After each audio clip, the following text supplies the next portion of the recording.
국민의힘 전당대회 내용 속에 당내 대선주자급 인사들의 장외 비난전도 만만치 않게 격화되고 있습니다. 특히 홍준표 대구시장과 유승민 전 의원이 거친 설전을 벌였는데 두 사람의 과거 인연도 새삼 주목됩니다. 임성재 기자의 보도입니다. 홍준표 대구시장과 유승민 전 의원 사이 비난전에 다시 불이 붙은 건 지난 8일입니다. 홍 시장이 SNS에 한동훈 당대표 후보를 비판하는 과정에서 유 전 의원을 동시 저격한 겁니다. 이른바 윤한 갈등설을 두고 한 후보가 유승민의 길을 가고 있고 박근혜 정권 때 배신의 정치에 당한 당원들이 또 당하진 않을 거란 취지였습니다. 다소 뜬금없는 공격을 받았다고 본 유 전 의원은 홍 시장은 윤 대통령이 힘이 빠지면 그 누구보다 먼저 등에 칼을 꽂을 아부꾼이라며 불편한 심기를 숨기지 않았습니다.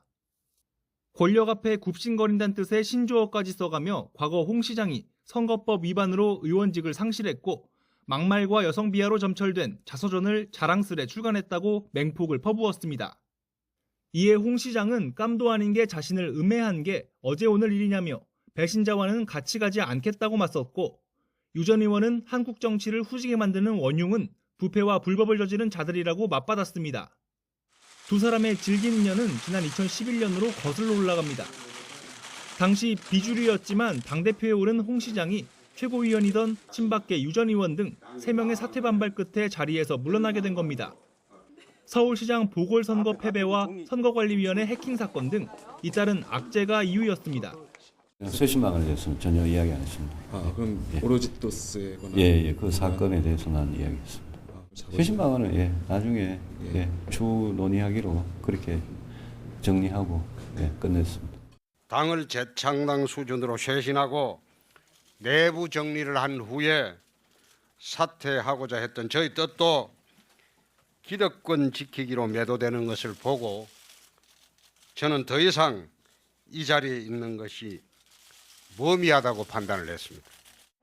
이후 박근혜 전 대통령 탄핵 이후 치러진 대선에선 각각 자유한국당, 바른정당 대선 후보로 보수 분열 구도 속에 각자 도생의 선거전을 치렀습니다. 견원지간이라고 불릴 만한 두 사람의 악연은 지난 대선 전국에서도 되풀이됐습니다. 홍 시장은 당내 경선에서 당시 윤석열 후보에게 6.35%포인트 차이로 패했는데 또 다른 후보였던 유 전 의원이 7.47%를 가져갔던 겁니다. 정치권 안팎에서 거론되던 두 사람의 단일화가 성사됐다면 결과가 달라졌을 가능성도 배제할 수 없는 대목입니다. 경제부총리 하면 안 되겠습니까?